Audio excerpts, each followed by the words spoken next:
Good evening, everyone, and welcome to the Tuesday Bible series with Auntie Buki. If today is your first time joining me, my name is Adebuko Ladko, and I'm glad to have you here with me today. It's Tuesday. It's Tuesday Bible stories. Last last Tuesday, we talked on the story of the call of Abraham. How Abraham came from the land of Aram and moved everything he had just because he heard from God. But because it's the season, today we'll be talking on why the birth of Jesus. Why did Jesus ask to come? And why was it that it was a virgin that had to give birth to Jesus? So remember the very first story we talked about, the beginning, how God created heaven and the earth. Then we talk on the story of the first man and the first woman, Adam and Eve. They sinned against God. And like I said, every sin has a consequence. So they sinned against God, and that actually broke the relationship. So that means there was a link before Adam could go into the presence of God and speak to God like the way you speak to your friend.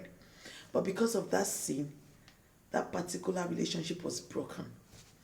And something has to happen because God loves to fellowship with his own, his very own. God loves fellowship.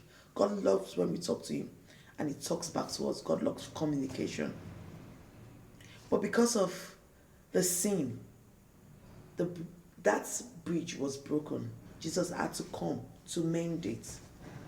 That was the reason why Jesus had to be given birth to. But he has to be given birth but he was given birth to a virgin. A virgin gave birth to Jesus. This is the reason.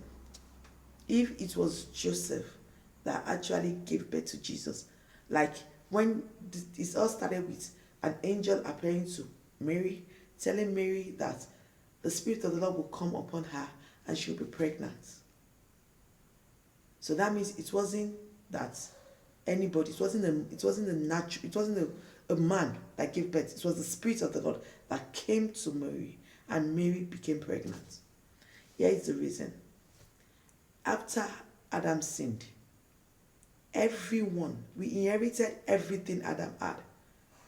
Every human inherited the curse. So after Adam sinned, the children inherited the curse. Then the children after them, then the children after them, then generations inherited the curse.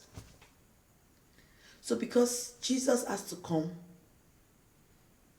to cleanse us from that curse, he needed not to inherit a natural curse that was given to Adam. So when the Spirit came, Jesus was perfect. He wasn't corrupted. He wasn't corrupted because he wasn't born of man. So there was no inheritance of a curse. What he got was the perfect Son of God. So that was why a virgin had to give birth to Jesus. Now we know why he had to come.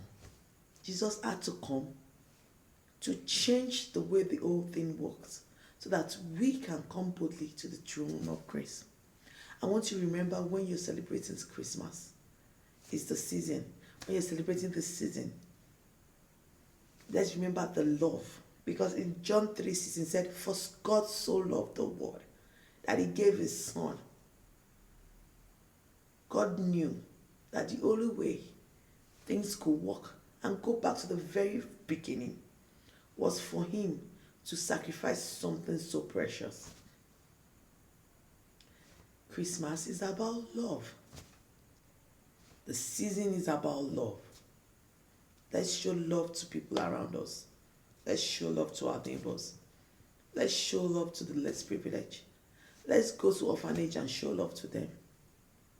I want you to remember that in as much as God hates sin, God had something to change that thing for our good, and he gave us Jesus.